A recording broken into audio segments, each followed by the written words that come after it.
the challenge of keeping consistent in all areas right now? I mean, you guys have won 7 of 8, or 6 of 7, excuse me.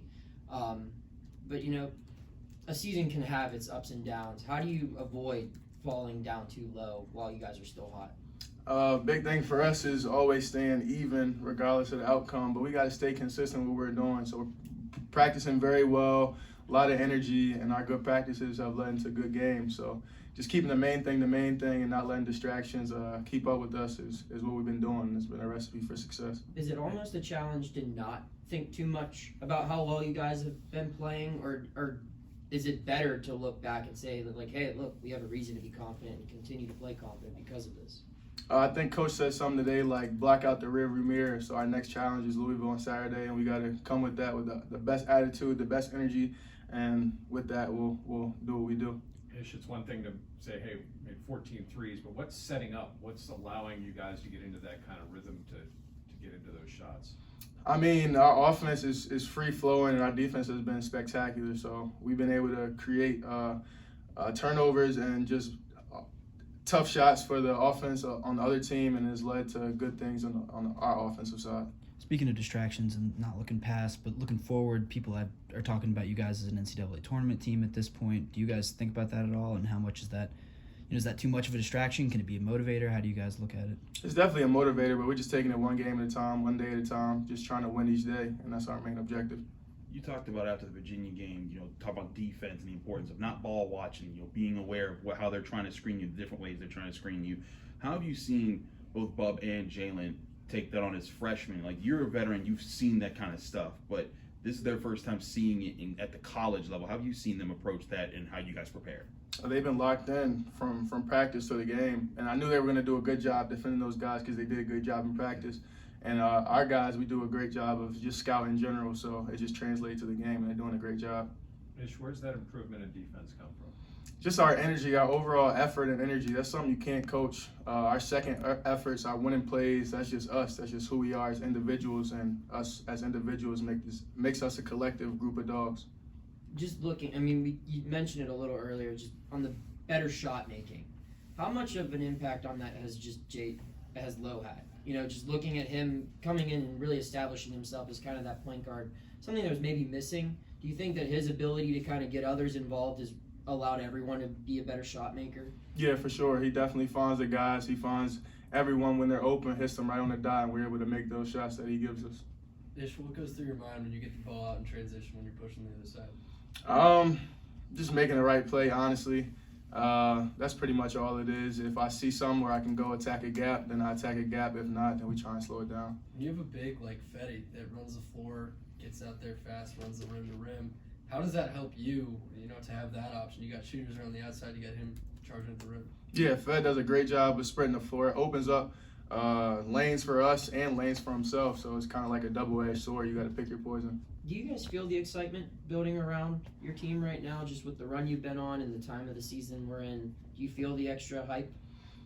For us, we just, like I said before, we try and stay even kill, try and block out the noise, good or bad, because in an instance, it could be a flip from what it is now. So we're just trying to go day by day and keep our spirits high, keep our energy high, and keep on keeping on, honestly.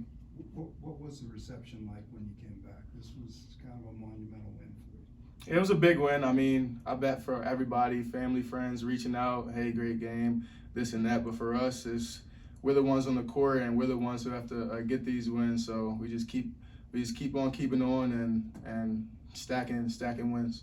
Do you pay attention to bracketology at all? It's hard not to, but I try and stay away from it just to give myself peace of mind, because everybody has an opinion and it's all posted online. So I just try and keep everything in-house, and the guys do too. Do you think the rest of the guys kind of have a similar mentality where it's hard not to, maybe you take a peek, but you don't let it control your, every thought? Exactly. You just said it. Don't let it control your every thought. Ish, I asked you this like maybe 2 weeks ago.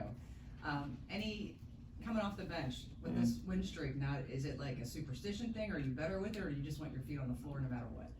Feet on the floor. Just trying to win ball games. That's what I was brought here to do, and we're doing a good job of it right now.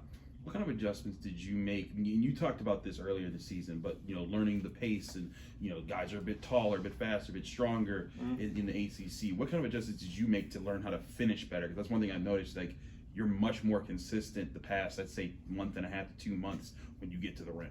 Just working on touch, because like you said, they are taller, more long. So just find different ways to get it over a defender instead of always getting my body into them. Maybe I stop short floaters. So it's all based around touch, honestly, and just feel for the game. You still feeling any soreness in your shoulder from earlier, or is that completely better now? Shoulder feels good. Shoulder feels really good. DA took care of me, and we got my shoulder back on. Was there ever concern that wasn't going to go away, that was going to be something that kind of lingered throughout the year? For a second, honestly, it hurt so bad that I thought it was going to be a struggle throughout the season, but I've been with DA for a long time, and this isn't our first rodeo with injury, so did a good job. Coming off a big, huge win to face a team who you've already beat handily, how do you not look past them? Same approach, each game, same approach. We got to go into practice with our same mindset, leave everything out on the floor, and the rest will take care of itself. But just staying even and seizing the opportunity in front of us is something we've really been trying to do these past couple weeks. Not looking too far ahead, not looking too far behind. When you go back and watch the film from that first game against Louisville, do you even recognize that team that was playing them, or do you feel like a different squad now? Yeah, I know one of their players didn't play, but for us, everything stays the same. We just gotta do what we do and follow the scout, and that's the recipe for success. When you guys are playing offense, like how often is coach calling a set play versus letting you guys run your own thing versus saying get the ball in this guy's hands? Like how does that work out? It's a set every once in a while, but he gives us the freedom to make the right play, and he instills trust in us, and we have trust within each other to make the right play. So does that change kind of later in the games? Is coach trying to slow things down, take a little bit more control? Like how does it change later in games? Yeah, it's all about scenario. If we're up and we don't need a quick bucket, slow it down, and vice versa. So it's all just feel for the game. He has a pretty good feel for the game, a great one. On the note of Jeff, in your opinion, where is his coaching expertise best on display? Is it, a play coming out of a timeout? Is it an inbound play? Is it knowing when to sub in and sub out the right guys? Or is it even just building a locker room and a family? Like, what, in your opinion, makes him such a great coach? Where does it shine the brightest?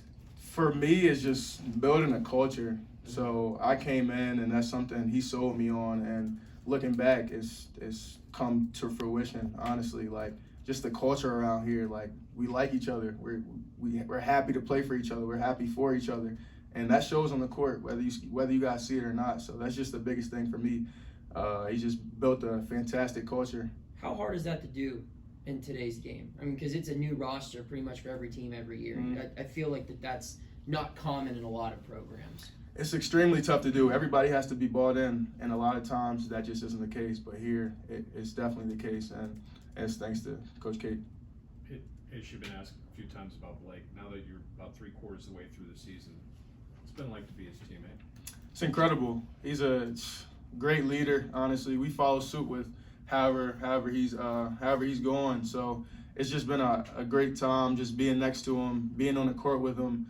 Just his energy is just contagious. Like, we see Blake get a bucket that's like, here we go. It's like you could just feel the energy through each player on the court and in the bench when he does something, even when he talks to us pregame. So it's been great being by his side. Is it like that on the practice court? For sure. Energetic, always high energy, so we compete. What was it like for you to watch him kind of battle through his own slump this year? Because there was a point in time where he wasn't making a lot of shots, and Jeff, you can kind of talk about him struggling to get through the mental aspect of that. What was that like for you to watch him overcome that? It was great, because honestly, the amount of work he puts in he deserves it. So the slump, we knew he was going to get over it, and he did at the right time. So he's back to where he usually is, where he needs to be for us to win. Back when you were always sunny with Blake. What'd you say? It's always sunny with Blake. That's what they say. Yeah, for sure. He's always smiling, competitive guy, high energy. So back when you were you guys started 1-5 in the ACC, early struggles, and there were questions. Blake spoke a lot of confidence about the direction that this team was headed. he was saying that kind of stuff to us. Did you guys hear, like, did you guys pay attention to stuff that he says at the podium, or did he say the same things to you guys in the locker room? What was he like during those times? He was just encouraging us to not drop our heads. It's a long season. If we get hot at the right time, then we're in the speaks of the tournament. So just when we're down, instilling confidence in us, and even when we're up, still instilling confidence in us. It's just who he is and the person that we need him to be.